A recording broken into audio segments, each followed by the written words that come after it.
Yeah, okay, but there are things such as thruples these days, Graham. You know? What? Thruples? Yes. Yes.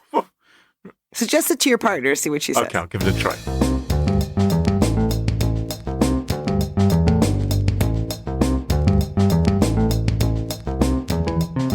Smashing Security, episode 376, iOS 18 for cheaters, and a model cop extortionist, with Carole, Theriault and Graham Cluley. Hello, and welcome to Smashing Security, episode 376. My name's Graham Cluley. And I'm Carole Theriault. Carole, I hope you're enjoying... Well, is it a question of enjoying when you're on an overseas top-secret mission? I'm not sure if it is or not. Occasionally. Wait for my pick of the week to find out. Oh, I'll tell you something that you've missed while you've been away, is that I went to InfoSec in London and... I know that's one sad thing about being away during that time, is missing the wonderful award ceremony. What happened? It was the European Security Blogger Awards, which also looks after podcast awards, of course, and Smashing Security was named the best podcast for making cybersecurity accessible for all. Woohoo! That's a great, that's kind of one of our mantras, don't you think, is, educating. I think so. We're not the nerdiest podcast. No. When it comes to cybersecurity. Maybe a funnier one, though. Well, funnier looking. But anyway, thanks you to all of our listeners for voting for us. Very much appreciated. We love you all. Yes. Let's thank this week's wonderful sponsors, 1Password and Vanta. It's their support that help us give you this show for free. Now, coming up on today's show, Graham, what do you got? I'm going to be talking about something hidden inside the new version of iOS.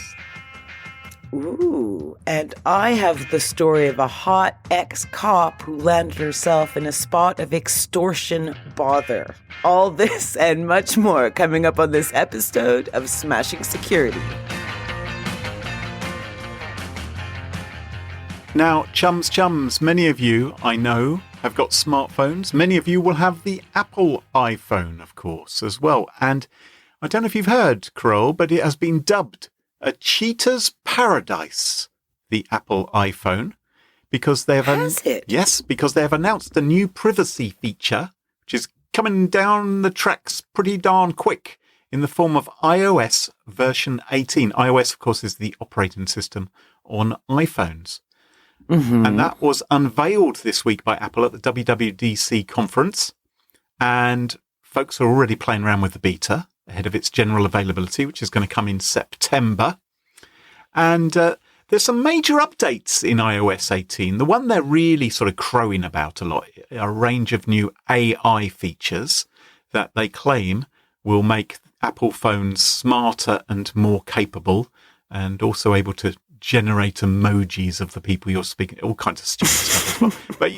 But they're sort of putting rocket fuel into Siri to make it smarter and make it a bit more like ChatGPT. In fact, they've got some sort of relationship now with OpenAI just to try and make the Siri assistant a bit smarter, but do various other things as well. But we're not going to talk about the AI features. Instead, we're going to discuss a new privacy-related one, because they announced they're going to let you lock or hide your iPhone and iPad apps, making them inaccessible unless you do a Face ID scan. So your phone or your iPad is already unlocked, but if you want to go into a particular app, you'll be able to say, you need Face ID to access that one. All right? So basically, I can log into my phone, Yep. but I want to go to my banking app. I'd have to do the Face ID. Yeah, if your banking app didn't already support Face ID, you'd now be able to do that at the operating system level. Or maybe you've got a messaging app and you wanted to put that behind Face ID for some reason. Or your photos, perhaps. Maybe you don't want people looking at your photos if you lend them your phone. And that would then be protected by Face ID as well. Now, it's already easy to hide apps on iOS by disabling the ability to search for them, or you could bury them deep in a folder or something like this. But in this new iOS 18 coming in September, there's this whole new level of privacy protection. And what they're saying is that locked and hidden apps are going to offer users peace of mind that information they want to keep private, such as app notifications and content, won't inadvertently be seen by others. So you can lock the app, And for additional privacy, you can even hide an app as well. Okay. So when an app's locked or hidden, content like your messages, your emails inside the app, they're hidden from search notifications and other places across the system. Now, I don't think this is necessarily a bad idea because the other day... I'd love a scenario, a use case. Okay, so the other day, my partner and I, we were on a long car journey, and from the back seat came this plaintive voice, which was my son. Oh, Dad, my phone battery's died. I want to listen to some music. What am I going? He wanted to listen to something, so I lent him my phone. I feel sorry for his voice.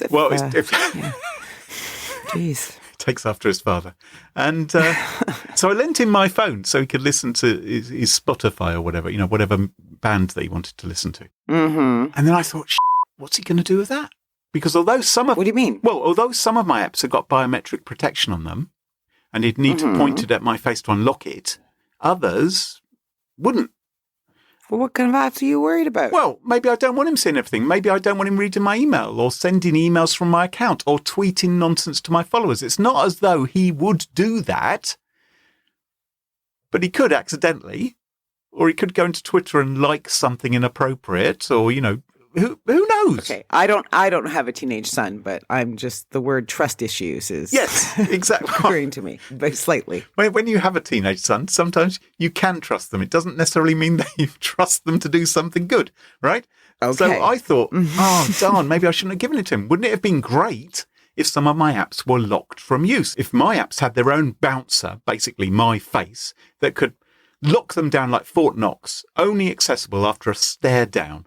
With my iPhone, right? That would be great. Mm-hmm. So, with iOS 18, if someone's using your phone and you've locked an app, when they try to open the app, they'll see this pop-up saying it can't be accessed without doing the Face ID check, which is really handy if you're down the pub and someone says, oh, can I just call someone or can I just do this? And you don't want them going into your photos or something. I think that's quite a good thing, right? Well, would you agree? Yeah.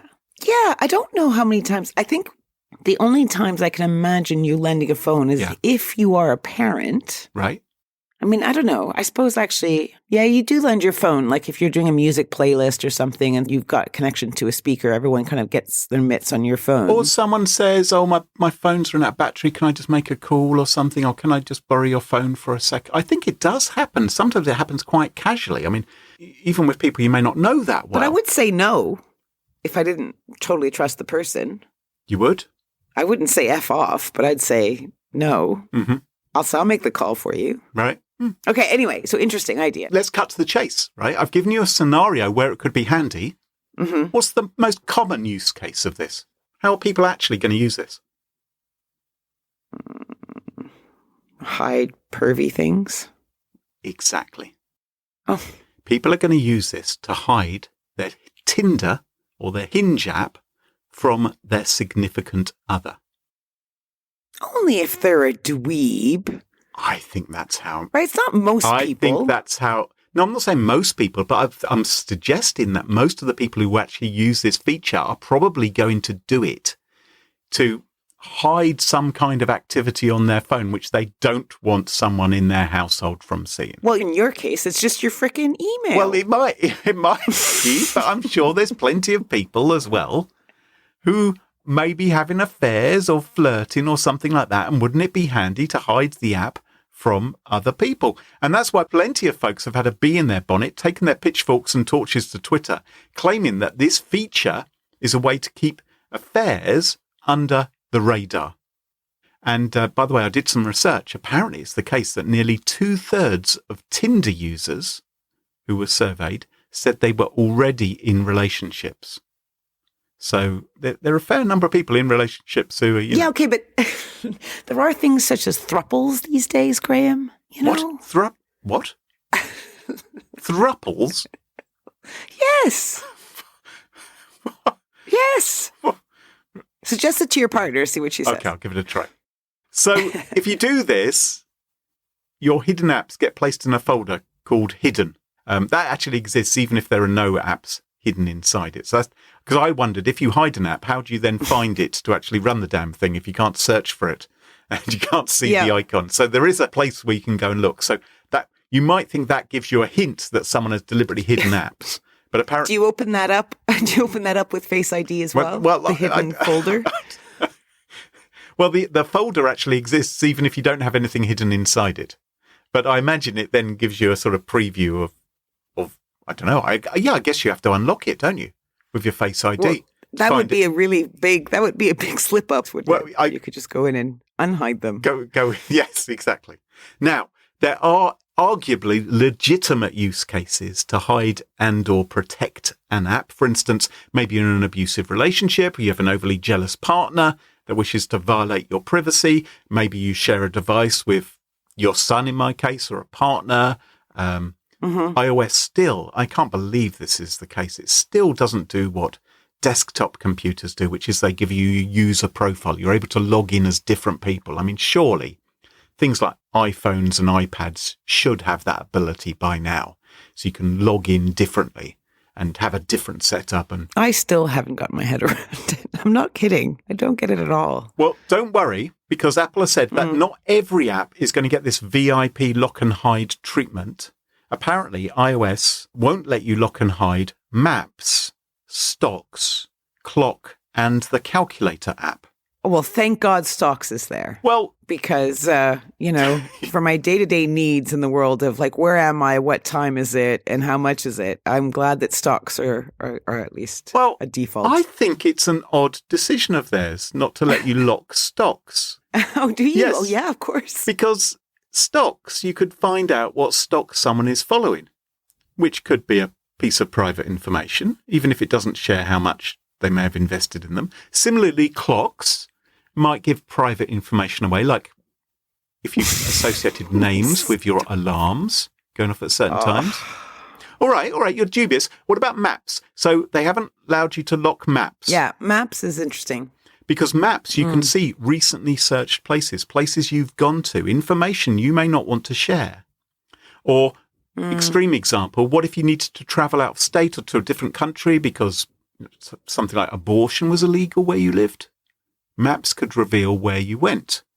So shouldn't you be able to lock behind But your phone's already locked. Yes, but in the scenario, someone else has gained access to your phone. You've given them access, but you may want to lock recently searched history of maps or pinned places in Google Maps. And Calculator is the worst of them all. The apps, it's filth, Calculator. What, because of boobs? Exactly. Just type in 5318008 and turn it upside down. Yeah. Every 8-year-old who's listening is loving it. Like they've ever used. They're like, going, what's a calculator? Yeah, exactly. Yeah. They don't know what we're talking about. Carole, what's your story for us this week? Well, Graham, actually, you have the whiff of tech influencer about you. Oh, well, thank you. Don't you? And good for you. It's a proven way for the interesting or beautiful or gobby to market their services, yes, right? Yes. And or gobby to market their services. And these days, it's not the yellow pages that you need to be in, but on the web. Like you have a website, smattering of socials out there where you tap dance and showcase your services and skills and mouth skills. I don't know, words. Boy. Speaking presence. That's why I don't have it, Graham. That's why I don't have it. Okay, but let's say you were running a small business with a big personality. Yes. And dang it, you found yourself in a spot of bother because someone is trying to extort you. Trying to take some of your money or your property or stuff like this. Oh, dear. Yeah. Now, a person can use a number of different tactics to extort, okay? So there's the threat of violence, like give me your website or I'll kneecap you. That could be one. That seems extreme. Right? Yeah. Not very nice. Seems a little extreme. Yeah. I'm just saying, yeah. Under extortion, that is a way that has happened in the past. I like that's where you've started. Presumably you're going to get worse. Well, no. There's the threat of force. That's another one where I'm taking your website because I was able to bypass your security or dupe you into handing over your credentials, something like that. Yeah. There's property damage. Didn't the mafia infamously offer protection for like fire protection to ensure people around the neighborhood that their place wouldn't get burned down? Oh, all the time. I mean, that's standard, kind isn't of it? It's like, a nice place you got here. Real shame if something bad happened to it. Exactly. Right. So say someone could say, look, when you go into your speaking events, Graham, your tech speaking events, I'll make sure no one is in the audience ready with a cream pie. Yes, or right? a milkshake. So you can pay me. Yeah. Yeah, or a milkshake, right? Or lastly, you could extort someone by threatening their reputation. Like someone might write a review of, our podcast saying it's full of hooey. But obviously, it's clearly extremely informative and entertaining, seeing it's just won a very important award. We have had some bad reviews, as well as lots of lovely good ones. So in this specific fictitious scenario featuring you, what do you think would be the most likely extortion attempt that someone would do on you? Oh, so you've got like kneecapping, violence, force, property damage, or reputation. I really don't want to be kneecapped. No, it would put a serious dent in your park run fund. I've had some nasty threats before. People have said they're going to shoot me. I have had people saying they're going to burn down my house before, but I didn't really take them very seriously because I think they were just sort of teenage virus writer types. Were they suggesting that, like, unless you give me money? No, I think it was regardless of whether I gave them money. It was just trolling. I just think just trying to put the frighteners on me. Yeah. All crumbs. What would make me pack? Well, there's ransomware, of course, I suppose. If I didn't have a backup, if I found my backup didn't work and all my information was encrypted, then I'd have to think long and hard as to, well, how do I get my business up and running again? Yeah. Sorry, a bit of a boring answer, but... No, but, no surprise there. No, I was thinking more of threat to reputation would be the thing, because it's a big one. Like, especially if you're reliant on a specific community for growth. Right. Like if you imagine you trained horses and someone like the horsey version of went around on all the horse forums and horsey whatever saying, I heard of a mysterious horsey flu happening on your training grounds, you wouldn't be a happy camper. I wouldn't be. Or if they said that I ate horses or something. Oh, God, that's way worse. I saw him. Why didn't that occur to me? I saw him munching on a horse burger the other day and licking his lips saying, this is really yummy. God. Oh, my God. I was going to marry a horse once. Remember that? I remember. Sorry, it didn't work out for you. But I digress. So you might say it's just some idiotic internet troll, who's getting their kits from screwing about online, whatever. But what if the person turned out to be considered to be rather upstanding, like an ex-cop, a former cop? Okay. And a rather attractive one as well. So this is what allegedly happened in Orange County. A 32-year-old former deputy of the Orange County Sheriff's Office turned model, okay? Because she's a former cop, turned model named Ally. She's in cahoots with a conspirator, Elizabeth. And the two of them managed to extort $9,000 from a small cosmetology business. Now, I know you're thinking, oh, small potatoes. But if you think of it from I don't know what size her potatoes were. I have no idea. $9,000 can be life-threatening to a small business in terms of the business surviving. Because if there's nothing in the coffers and that money is needed to pay your few employees, and then someone comes along like an ex-cop / model with her sidekick, and they allegedly managed to nab the $9,000 by threatening to make false statements on the internet that would harm this small cosmetology business. Cosmetology? Sorry, That makeup. Oh, I thought you were saying to do with the cosmos or astrology. I thought it was... No, it's more like, hey, I used this cream and it gave me a rash. Oh, okay. Kind of stuff. Okay, I thought they were saying I'm imagining. I was imagining Uranus rising or something. Oh, God. No.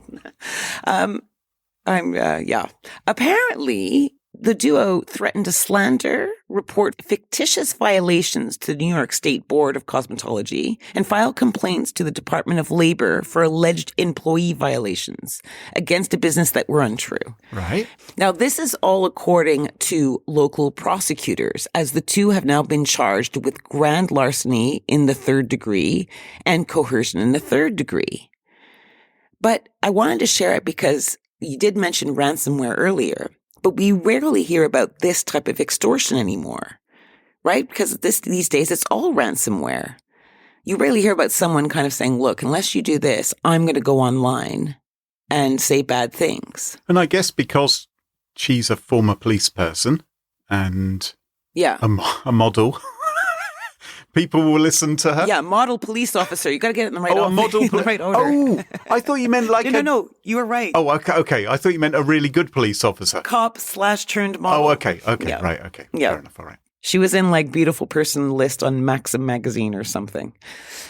Anyway, but what's interesting to me is like, I wondered whether prosecutors would have even looked at the case had the small business not paid up. Because in other words, if someone threatens you and you don't pay, but you report it, right, is it considered a crime? Because extortion is actually like you've managed to get money out of them by threatening them.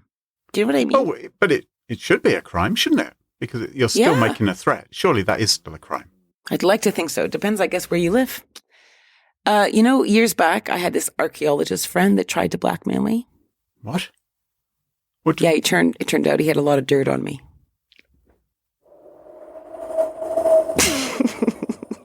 That's why we're award-winning. In a perfect world, end users would only work on managed devices with IT-approved apps. But every day, employees use personal devices and unapproved apps that aren't protected by MDM, IAM, or any other security tool. There's a giant gap between the security tools we have and the way we actually work. 1Password calls it the access trust gap, and they've also created the first ever solution to fill it. 1Password Extended Access Management secures every sign-in for every app on every device. It includes the password manager that you know and love, and the device trust solution you've probably heard of on this podcast, back when it was called Collide. 1Password Extended Access Management cares about user experience and privacy, which means it can go places other tools can't, like personal and contractor devices. It ensures that every device is known and healthy and every login is protected. So stop trying to ban BYOD or shadow IT and start protecting them with 1Password Extended Access Management. Check it out at onepassword.com/smashing. And thanks to 1Password for supporting the show.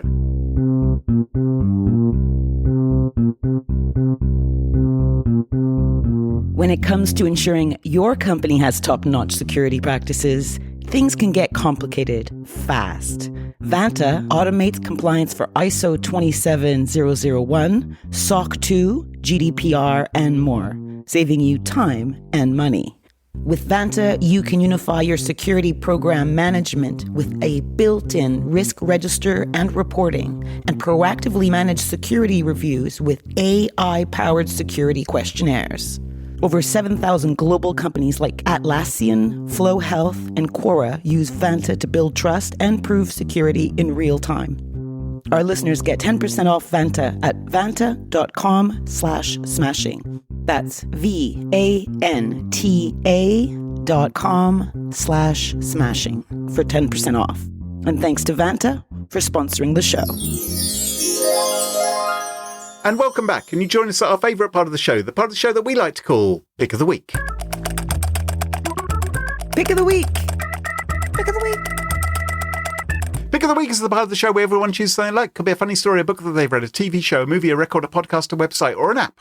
Whatever they wish. It doesn't have to be security related necessarily. Better not be. Well, my pick of the week this week is not security related. In fact, it's not a pick of the week. It's a nitpick of the week. Uh-oh. Because as I mentioned earlier today, I was at the InfoSec show at the Excel Centre in London this week, or last week, or whenever it was, recently, the other day. And there were lots of people there, and it's always the case. I don't know if you remember, Carole, but when you go to one of these big industry shindigs, you see lots of people who you know, right? And that's lovely. Yeah, and it's lovely. course. I had loads of people come up and say, hey, Graham, and it's like, oh, yes, come on, hello, how are you? And all this chit-chat. But there's some people you see, and you recognise their face, and you think, oh, I know them, that's and you think, I know you. I did used to work in the same company as you for about 10 years, but I don't think we ever actually spoke in the company. And if I acknowledge your presence now by talking to you, it's going to be really awkward because I won't have anything to say other than I know your name and we worked at the same company. And then they will say to me, I know who you are. And yes, we did. Well, this is basically you saying, "Oh, I have celebrity-itis." Not celebrity-itis. People come up to me and say, "Wow, hi, Graham," and you're like, "I don't remember them." No. This is someone who did not come up to me. Who's someone who I passed. I'm not going to name. I'm not going to name any names. I'm going to tell you though. Right? Never spoke to her at Sophos. Right? I think you're overthinking this. I think you just go, "Hey, how's it going? Great. Yeah, cool. You don't have to chase after her. But if she raises an eyebrow and gives you a nod, you just nod back, Clue. We made eye contact. And then there was that. Did you smile or just pretend she didn't know her? You just ran past her. You just scarpered. All I'm talking about is there is this awkward dance you do trying to avoid eye contact with someone who you barely know on the street, or in my case, at InfoSec. And it makes me feel awkward. And that is my nitpick of the week. Because I think something needs to be done about it. Your awkwardness. That's what's wrong. The awkwardness. Well, maybe it is. Your awkwardness is your nitpick of the week. Maybe it is. I agree. Maybe my nitpick of the week is me. And my inability to deal with social situations. And if any readers have any suggestions as to how I can solve this problem, maybe just stay at home and not go out in public, then that'd be great. But there is this, the worst thing in the world is going down a long, thin corridor, and you see someone coming towards you who you kind of know, but don't really know enough to say much to. And then you have to decide the optimum point where to go, you sort of smile at you, go, all right, yeah, all right, yeah. Because, of course, you don't want to stop and have a conversation because you really do have nothing to say. To be you, to live in your brain. I'm sure lots of our listeners have exactly the same problem. And it's only the brave people like me who are identifying this and aren't afraid to bring it out into the daylight, because this is the kind of thing we need to have a national debate about. And that is why it is my nitpick of the week. We look forward to your book, 6 Steps to Overcome Anxiety When Walking Down Long Hallways. Carole, what's your pick of the week? Well, I think this is going to make you more anxious and awkward. Oh, God. Now, a few weeks ago, you were talking about being a healthier human, with your park runs and box fits and whatnot. Thank you. And I, too, have been looking into a little self-improvement. Yes. Even though I'm pretty near there. No, I'm kidding. But I wanted to share with you and our dear listeners a little exercise that I've been trying out for the last 27 hours. Oh. Does it involve your pelvic floor? No. No? I'm not interested. Shall I tell you some of the claimed benefits, and you can see if you can guess what exercise I'm talking about? Go ahead. Reduces stress. Masturbation. Improves physical health. No. Okay, carry on. And improves your relationship. Masturbation. Nothing to do with my pelvic floor. Is it badminton? I don't know. What is it? We're talking the daily smooch. Oh. Or the daily kiss. Your pick of the week is kissing every day. Well, it's a specific kiss because someone did some science and they decided there's an ideal length of smooch in order for a connection to happen between the two people. Ooh. Can you guess how long that is? 17 minutes. 6 seconds. 6 seconds. Now let's just do dead air for 6 seconds, okay? I'll count down. So ready? 2, 3, go. See, it's already really long. You see, and that's it's long. Now, the idea is this: 6 seconds makes you feel more connected to a person, or apparently a Yeti, says my friend therapist. You're able to navigate and overcome conflict if you feel a strong connection with someone. And if the connection's really strong, this is according to John Gottman, the psychotherapist dude who came up with all this, you're in positive sentiment override, Graham. Oh, PSO. Yeah. Okay. And apparently this is where you have a positive perspective on your relationship because you have a strong connection. So it all kind of feedback loop. Anyway, so I was jokingly challenged by a therapist friend to try this out 27 hours ago. Oh, right. And, it seemed like a pretty straightforward, exercise, like to get your head around it. Like, right? Daily 6-second smooch. Not difficult. But, in order to make my pick of the week, I ended up on Psychology Today, which actually gives a detailed kissing homework assignment. Would you like it? Yes, I flipping well would. Okay. Quote, try out timing your 6-second kiss once you get a feel for the length. Because that's really sexy, isn't it? Have a stopwatch. Like, you can't count 6 seconds in your head, seriously? Grab your partner, set a timer on your phone, and get kissing. You can make it a game by guessing when you've hit 6 seconds or seeing the longest kiss you can do without taking a breath. Oh, how fun it is to be in love. What else can you do for less than a minute a week that will improve your relationship? Well, it's not that kind of podcast. So there you go. There you have it. My pick of the week, the 6-second daily Yeti smooch in my case. Enjoy. It lasts a long time. But hang on, you haven't answered the most important question: has your relationship improved since you've been conducting this experiment? 27 hours ago? Yeah. I haven't really seen him since, so it's been brilliant. No, I'm kidding. I'm timed in. I better go. I have to leave this podcast to go do my 6-second daily smooch. Well, I guess we better wrap up things then. Listeners, you can follow us on Twitter at SmashInSecurity. No G, Twitter allows us to have a G. And don't forget, to ensure you never miss another episode, follow Smash Insecurity in your favourite podcast apps such as Apple Podcasts, Spotify and Pocket Casts. And huge thank you to our episode sponsors, Vanta and 1Password, and of course to our wonderful Patreon community. It's thanks to them all that this show is free.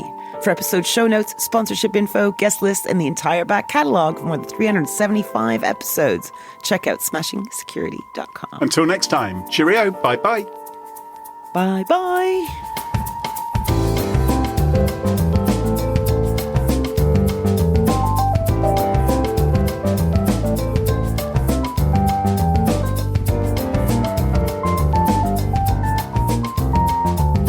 Safe journey home, Carole. Thanks. Can't believe how pelvic floor.